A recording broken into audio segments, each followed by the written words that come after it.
I've shared details of this study before, but it's one of my favourites. And it was actually picked up by the Financial Times very recently as well. So in the study, 572 German school children aged 6 or 7 completed 12 hours of working memory training. The researchers found those students who took part in the training had much better results in comparison to the control group. And this was in working memory exercises, but also transfer across into subject areas. However, what surprised the researchers is that they found there was a compound effect.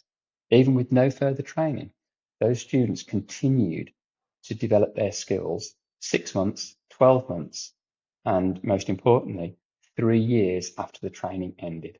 In this region of Germany, when students are aged 10 or 11, they get streamed into a higher academic track, a mixed ability track, or what they'd refer to as the vocational track. And the higher track is the one that's geared towards university access. And normally only 30% of students make it into this top stream. What they found is that the students who completed the cognitive training, 46% of them made it into that academic track, 16% higher than normal and what they were expecting. That shows a 50% greater likelihood of making it into the higher track following completion of the 12 hours of training. This is an important study for 2 reasons. First of all, it's linked cognitive improvements to academic success, but it's also tracked those academic improvements over a 3-year period.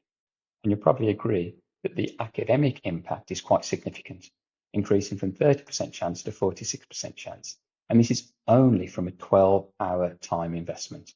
In the UK here, the context is 33% of our students aged 16 struggle to get a good pass in English and maths. And that's been consistent for over a decade. So I propose that 12 hours of training time is a risk worth taking. At worst, that cognitive training will lead to improvements in emotional well-being and cognitive fundamentals. Complicated challenges are never simple to solve, but the best solutions are always the simplest ones.